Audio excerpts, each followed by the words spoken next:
আসসালামু আলাইকুম। পৃথিবীর যে প্রান্ত থেকে শুনছেন এবং দেখছেন সবাইকে শুভেচ্ছা জানাচ্ছি। সো আজকে আলোচনা করব যে বাংলাদেশ আওয়ামী লীগ কীভাবে ঘুরে দাঁড়াতে পারে এবং কিভাবে ক্ষমতায় আসতে পারে, এই কিভাবে আন্দোলন জমাতে পারে সেটি নিয়ে। সো আমরা সাম্প্রতিককালে লক্ষ্য করেছি যে বাংলাদেশ আওয়ামী লীগ তো একটা বিশাল রাজনৈতিক দল, যে রাজনৈতিক দলের বিরোধী দলে রাজপথে বিশাল ইতিহাস এবং ঐতিহ্য আছে। কিন্তু গত 8 মাসে আমরা যে বিষয়টি দেখলাম যে সেটি হচ্ছে সেই অনুসারে কিন্তু বাংলাদেশ আওয়ামী লীগ কিন্তু রাজপথে আন্দোলন জমাতে পারেনি, বা বিশেষ করে ঢাকা শহরে আন্দোলন সেইভাবে জমাতে পারেনি। এর কারণ কি? আমি যেটা ব্যক্তিগত একজন রাজনীতির একজন মাঠের কর্মী হিসাবে আমি যেটা মনে করি যে ঢাকা শহর যদি আন্দোলন জমাইতে হয় এবং সারা দেশে যদি বাংলাদেশ আওয়ামী লীগের যে ইতিহাস ঐতিহ্য আছে সেটাকে যদি আবার ফিরাতে হয় তাহলে কিছু কাজ করতে হবে।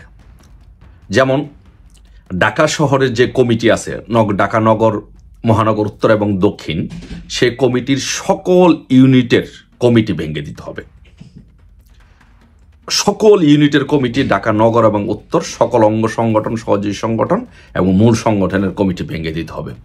কমিটি ভেঙে দিয়ে 3 মাসের টাইম দিতে হবে যে এই 3 মাসের মধ্যে বাংলাদেশ আওয়ামী লীগ ঢাকা মহানগর উত্তর দক্ষিণে কোনো কমিটি থাকবে না এবং সারা বাংলাদেশে কোনো জেলা উপজেলায় কোনো কমিটি থাকবে না।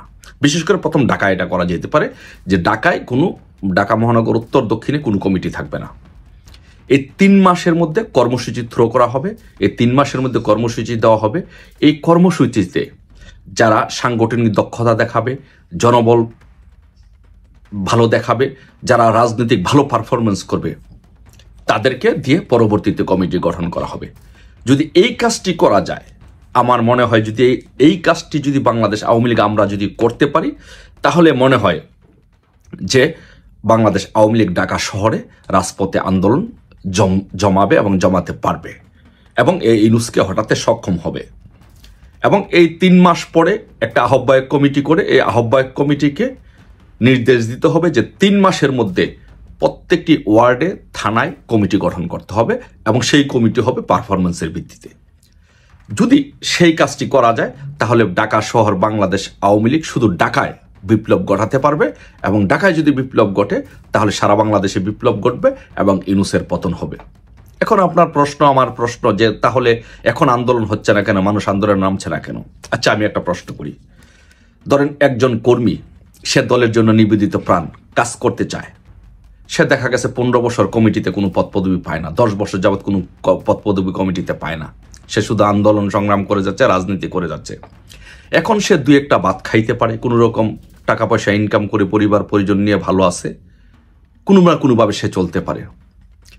এখন আপনি বলেন ভাই যে একজন লোক দলের পদ নিয়ে লন্ডনে বসে আছে, অথবা আমেরিকাতে বসে আছে, অথবা বিদেশে যে কোনো এক দেশে বসে আছে, সে পদ পদবি নিয়ে বসে আছে, আর আরেকজনের রাস্তায় ঢাকা শহর আন্দোলন করে মাইর খাবে, মামলা খাবে, হামলা খাবে, তার নিজের জীবন বিপন্ন করবে, পরিবারের জীবন বিপন্ন করবে। সে কি এত বোকা? আপনি মনে করেন যে বাংলাদেশ আওয়ামী লীগের লোকজন বা সহযোগী সংগঠন, ছাত্রলীগ, যুবলীগ, স্বেচ্ছাসেবক লীগ বা মহিলা লীগের নেতৃবৃন্দ কি এত বোকা? এত বোকা তো সে না।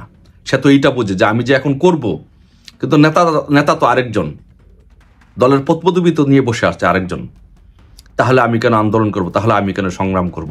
এই যে মনের মধ্যে তার একটা প্রশ্ন, এই যে মনের মধ্যে তার একটা জিজ্ঞাসা যে পদ নিয়ে বসে থাকবে, আরেকজন পদ পাবে, আরেকজনের নেতা হবে, আরেকজন সবকিছু করবে, আর আমি রাজপথে আন্দোলন করে মরব।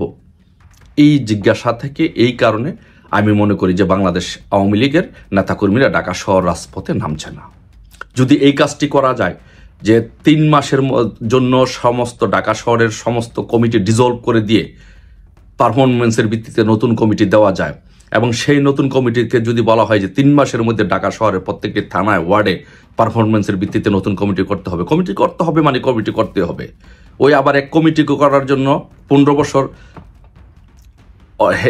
ঝুলিয়ে রেখে মানুষের জীবন নষ্ট করলে সেটা মানুষ ভালোভাবে নেবে না। আপনি 1-2বার মানুষের জীবন ঝুলিয়ে দিতে পারবেন, কিন্তু বারবার মানুষের জীবন ভুলিয়ে দিতে পারবেন না। আজকে কেন ঢাকা শহরে আন্দোলন জমছে না? আন্দোলন জমছে না এই কারণে যে মানুষের মনে প্রশ্ন, নেতাকর্মীদের মনে প্রশ্ন যে নেতা বসে আছে বিদেশে, নেতা আছে এখানে, নেতা আছে সেখানে, ব্যবসা করতেছে, বাণিজ্য করতেছে, সে তো স্বাবলম্বী, কিন্তু আমার তো কিছু নাই, আমি আন্দোলন করব, জেলে যাব, আমার পরিবারটা এখন বিপন্ন হবে, আমার পরিবারটা এখন কষ্ট করবে, আমার লাভ কি? আমার তো কোনো লাভ নেই। আমি যদি আজকে মায়ের খাই, হসপিটালে যাই, তাহলে আমার পরিবারটা তো ভিক্ষা করবে। এখন যেভাবে আসি, হাত পেতে হলেও কষ্ট করে হলো অন্তত পরিবারটা তো পালতে পারতেছি। সো এই জিনিসটা যদি আমরা না করতে পারি, আমি মনে করি যে আমাদের এই কাজটি এখন করতে হবে। অবশ্যই দলকে চাঙ্গা করতে হলে, আন্দোলন জমাতে হলে, ইউনুসকে হটাতে হলে এই কাজটি আমাদের করতেই হবে। এবং এই প্রক্রিয়াটি যদি করা হয়, আমি 100% গ্যারান্টি দিয়ে বললাম, রাজনৈতিক অভিজ্ঞতা থেকে বললাম, ইনশাল্লাহ আমাদের কোনো কিছু লাগবে না, দল এমনি চাঙ্গা হবে, ইউনুসকে হটানো সম্ভব হবে। কারণ আওয়ামী লীগ বাংলাদেশের রাজপথের রাজা। এবং একই প্রক্রিয়া যদি জেলা উপজেলাতে অনুসরণ করা হয়, যে সব কমিটি ডিজলভ করে আহ্বায়ক কমিটি দিয়ে তাদেরকে যদি 3 মাসের জন্য কমিটি দিতে বলা হয় পারফরমেন্সের মধ্যে, তাহলে সারা বাংলাদেশে অগ্নিস্ফুলিঙ্গের মতো বাংলাদেশের আওয়ামী লীগের নেতাকর্মীরা জেগে উঠবে। তাদের মনে যে প্রশ্ন যে নেতা অন্যজনে আমিরা মারি খাবো কেন, রাস্তায় যাব কেন, সেই প্রশ্নটি আর থাকবে না। সো আশা করি যে আমাদের বাংলাদেশ আওয়ামী লীগ সেই বিষয়টি বিবেচনা নিয়ে ইনশাল্লাহ অচিরেই বাংলাদেশ ঢাকা শহরের কমিটিগুলো গঠন করবে।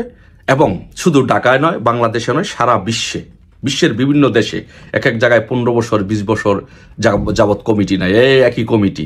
এমনও জায়গায় আছে যে একজন কমিটি নিয়ে সে 15-20 বছর যাবৎ সে চালিয়ে যাচ্ছে, দল চালিয়ে যাচ্ছে।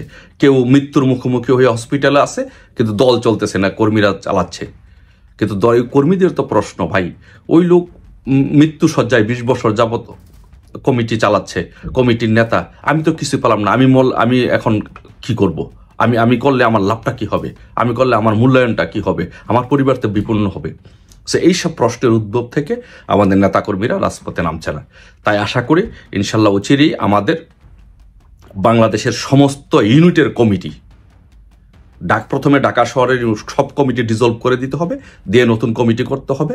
তারপরে বাংলাদেশের সকল কমিটি এবং প্রবাসে বহির্বিশ্বের সমস্ত কমিটি ডিজলভ করে দিয়ে নতুন কমিটি করতে হবে। আর যদি সেটি করা হয়, আর যদি সেটি করতে পারা যায়, তাহলে ইনশাল্লাহ, ডেফিনেটলি ইনশাল্লাহ, রাজপথের নেতাকর্মীরা, আওয়ামী লীগের নেতাকর্মীরা আবার সেই ঐতিহ্য এবং ইতিহাসে ফিরে যাবে। এই ইউনুসকে হটিয়ে ইনশাল্লাহ মাননীয় প্রধানমন্ত্রী বঙ্গবন্ধু কন্যা শেখ হাসিনাকে এই দেশে প্রধানমন্ত্রী করতে সক্ষম হবে। জয় বাংলা, জয় বঙ্গবন্ধু।